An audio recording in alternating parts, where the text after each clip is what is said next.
नमस्कार, मैं हूं अनुपम। हमारी खास पेशकश के साथ अयोध्या में भगवान राम का भव्य मंदिर बन रहा है और जब से अयोध्या में राम मंदिर पर सुप्रीम फैसला आया है तब से लेकर अब तक अयोध्या के आसपास के जिलों से कई संदिग्धों की गिरफ्तारियां हुई हैं। एटीएस हर नापाक साजिश को लगातार बेनकाब कर रही है। काकी का सीक्रेट ऑपरेशन काम कर रहा है।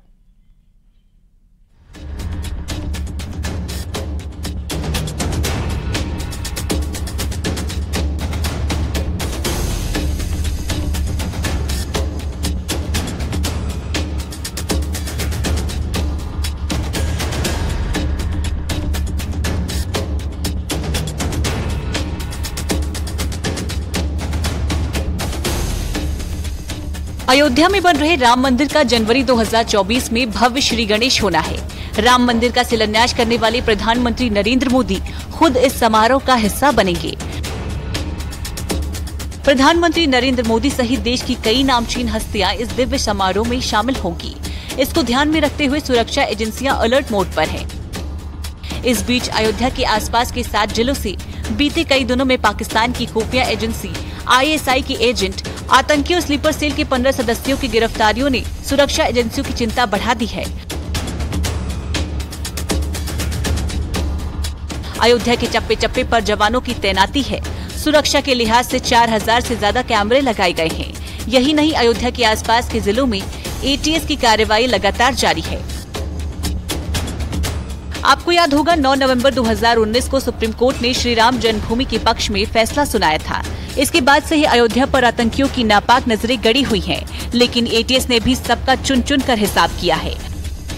आंकड़ों पर नजर डालें तो अगस्त 2020 में बलरामपुर से एक आतंकी गिरफ्तार, साल 2021 में फरवरी, जुलाई, सितंबर में गिरफ्तारी। लखनऊ से 4 आतंकवादियों की हुई थी अरेस्टिंग। सितंबर 2021 में ही 3 अन्य जिलों से भी गिरफ्तारी हुई। प्रयागराज, रायबरेली, बहराइच से 3 आतंकी अरेस्ट हुए। अप्रैल 2022 में गोरखपुर से एक आतंकी गिरफ्तार हुआ। ये सिलसिला 2023 में यानी अब भी जारी है। नए मामले में यूपी ATS ने गोंडा से सद्दाम, मुकीम, रईस, सलमान और अरमान नाम के ISI एजेंट और संदिग्ध आतंकियों को गिरफ्तार किया है। इसी कड़ी में बीते दिनों गोरखपुर से तारिक नाम का भी संदिग्ध आतंकी अरेस्ट किया गया था। बताया जा रहा है कि ISI की ये सपोले दहशत का एक अलग ही प्लान सेट कर रही हैं, जिसकी साजिश के तार अयोध्या के आसपास के जिलों से जुड़ते दिखाई दे रही हैं। कई आतंकी की अड्डे से सुसाइड बॉम्बर की जैकेट तो किसी के घर से प्रेशर कुकर बम बरामद होता है। क्या ये महज एक इत्तेफाक है या किसी बड़ी साजिश का हिस्सा कि नवंबर 2019 में अयोध्या में राम मंदिर के पक्ष में फैसला आने के बाद से ही अयोध्या के आसपास के जिलों से संदिग्ध आतंकियों, ISI एजेंट और स्लीपर सेल से जुड़े लोगों की गिरफ्तारी हो रही है।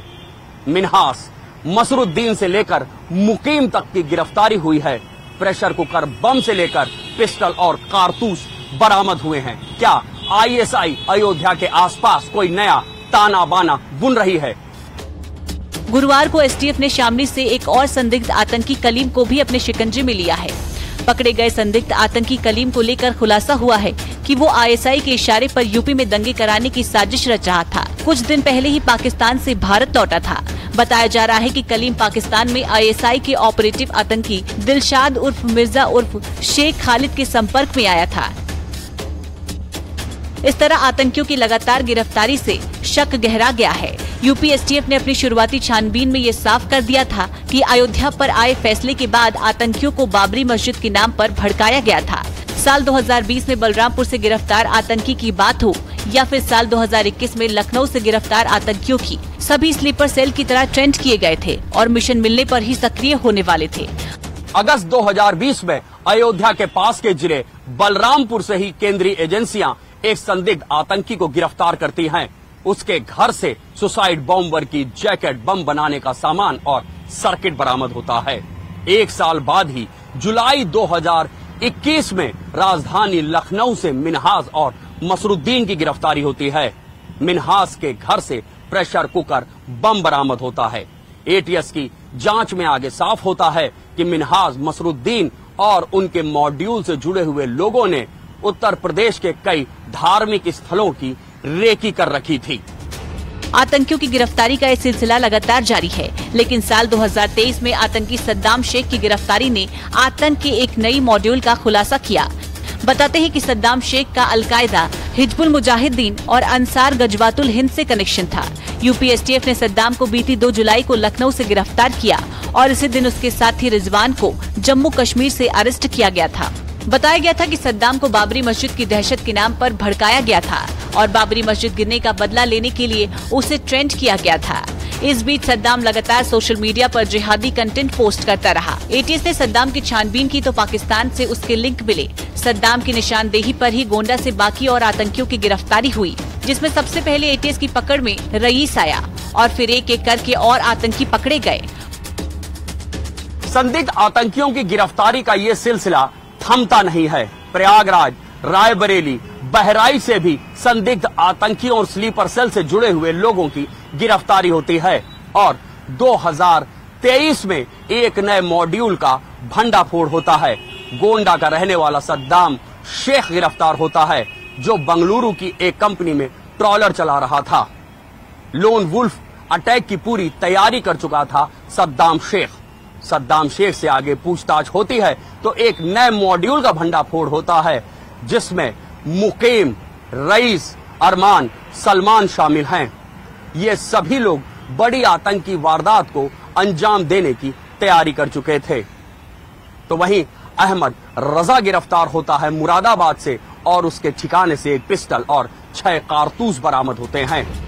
गोंडा से करीब 20 किलोमीटर दूर जेल रोड के पास पठानपुरवा गांव के रहने वाले आतंकी सद्दाम ने 2008 में घर खरीदा था। गिरफ्तारी के बाद सद्दाम की पत्नी ने बताया कि साल 2010 में शादी के कुछ साल सब ठीक था, लेकिन जब सद्दाम बाहर गया तो उसने बात करना बंद कर दिया था। पत्नी ने भी 2 टूक शब्दों में देश से गद्दारी करने के चलते सद्दाम के लिए कड़ी से कड़ी सजा की मांग की थी। सरकार से हम इंसाफ चाहते हैं। वैसे अगर सद्दाम शेख के खिलाफ क्या कार्रवाई चाहती है? अगर जांच में निकल रहा कि वो आतंकवादी तो उनको कड़ी से कड़ी सजा मिलनी चाहिए। उन्होंने मेरी पूरी जिंदगी बर्बाद कर दी और मेरे देश के साथ भी गद्दारी किया। सद्दाम से पूछताछ के बाद से ही आतंकियों की साजिश के तार खुलते गए, जिसके बाद अरमान, रईस और सलमान की गिरफ्तारी हुई। ये सभी आईएसआई के लिए स्लीपर सेल की तरह काम करते थे। गिरफ्तार आतंकियों से पूछताछ में साफ है कि सभी को अयोध्या के नाम पर बरगलाया गया था और इन सभी का अयोध्या के पास के जिलों में होना भी किसी आतंकी साजिश की तरफ इशारा कर रहा है। सभी से पूछताछ में एक बात सामने आई है कि इनका ब्रेन वॉश करने के लिए इनको बाबरी मस्जिद की शहादत बताते हुए अयोध्या में राम मंदिर को ठिकाने पर लेने का मंसूबा बताया गया था, लेकिन यूपी एटीएस ने इन मंसूबों पर पानी फेर दिया। लेकिन एक बात साफ हो जाती है कि आईएसआई के निशाने पर अब भी अयोध्या है। कैमरामैन रवि गुप्ता के साथ ऋषभ त्रिपाठी, न्यूज 18 लखनऊ। अयोध्या में साल 2024 में होने वाले भव्य समारोह को लेकर सुरक्षा व्यवस्था सख्त रहने वाली है। चप्पे चप्पे पर जवानों और तीसरी नजर का पहरा रहने वाला है। अयोध्या को लेकर नापाक मंसूबे लगातार मिट्टी में मिल रहे हैं। भारत की खुफिया एजेंसियां इस काम को अंजाम देने में मुस्तैदी से जुटी हुई हैं।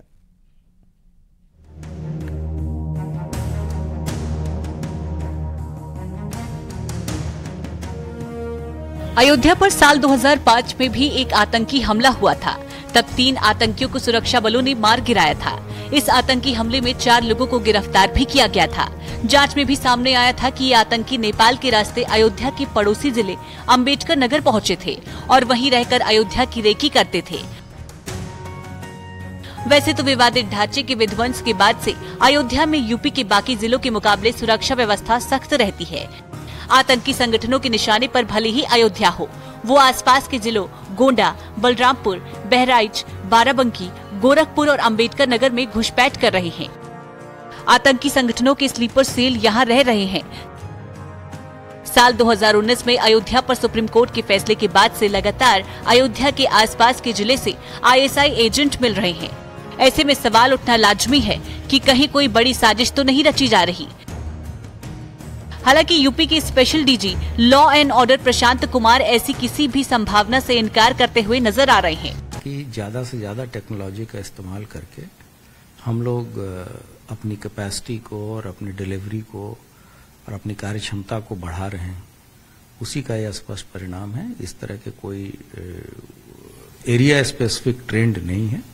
इस तरह के लोगों की पूरे उत्तर प्रदेश से गिरफ्तारी हुई है, चाहे वो बलिया से हुई हो या वेस्टर्न यूपी से हुई हो, अन्य क्षेत्रों से हुई हो। ये जो भी सूचना मिलती है उससे रिलेटेड ही कार्रवाई की जाती है। जनवरी 2024 में राम मंदिर के श्री गणेश को लेकर तैयारियां तेज हो रही हैं। राम जन्मभूमि स्थायी सुरक्षा समिति श्री राम जन्मभूमि तीर्थ क्षेत्र की संयुक्त बैठक में परिसर की सुरक्षा की कमान CISF के हवाले है। मंदिर परिसर में CCTV कैमरा, चेकिंग पॉइंट सहित सुरक्षा के नए मानकों को पूरा किया जा रहा है। श्री राम जन्मभूमि परिसर में प्राण प्रतिष्ठा आयोजन को लेकर निर्माण कार्य में लगे कर्मियों का भी पुलिस वेरिफिकेशन हो रहा है।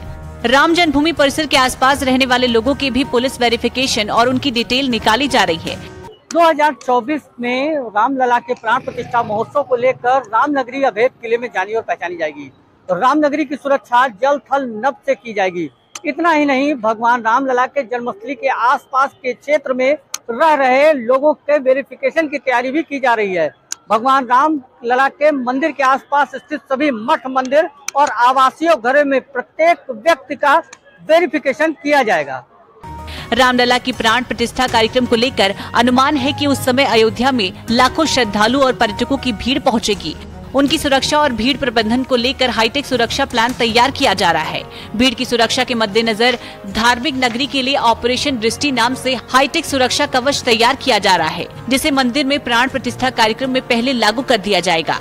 अयोध्या के चौराहों से लेकर गलियों और महत्वपूर्ण स्थलों पर फिलहाल 4000 CCTV कैमरे सरकारी और PPP मॉडल के तहत निगरानी करते नजर आएंगे। रामनगरी की सुरक्षा तकनीकी के सहारे की जाएगी। रामनगरी आने वाले हर व्यक्ति पर अब तीसरी निगाह यानी कि CCTV कैमरे से नजर रखी जाएगी। ऑपरेशन दृष्टि के अंतर्गत 4000 से ज्यादा CCTV कैमरे रामनगरी की सुरक्षा को अभेद किले के तौर पर एक अलग कवच प्रदान करेंगे। रामनगरी के प्रवेश द्वारों से लेकर के रामनगरी के गले मोहल्ले में ऑपरेशन दृष्टि के अंतर्गत 4000 से ज्यादा CCTV कैमरे इंस्टॉल किए गए हैं। सुरक्षा व्यवस्था का एक और चक्र एरियल सर्वे भी होगा, जिसके लिए ड्रोन कैमरा की मदद ली जाएगी। प्रशासन के पास मौजूद ड्रोन कैमरा के अलावा भी और कैमरे की व्यवस्था की जाएगी। मतलब साफ है, अयोध्या को लेकर आतंकियों के चाहे जो भी मंसूबे हो, उनको मिट्टी में मिलाने का काम जारी है और राम मंदिर को लेकर आतंक की नापाक नजर को अंधा करने के लिए भारत की खुफिया एजेंसियां काफी है। Bureau report, news 18। रामनगरी राम मंदिर की वजह से हमेशा आतंकी संगठनों के निशाने पर रही है। आतंकियों के मंसूबे रामनगरी को लेकर चाहे जो भी रहे हों, उन्हें मिट्टी में मिलाने का दौर लगातार जारी है। आतंकियों की नापाक नजर को अंधा करने के लिए भारत की खुफिया एजेंसियां काफी हैं और रामनगरी कसे सुरक्षा घेरे में है और रामनगरी में प्रवेश करने वाले हर व्यक्ति को सुरक्षा घेरे से होकर ही गुजरना पड़ता है।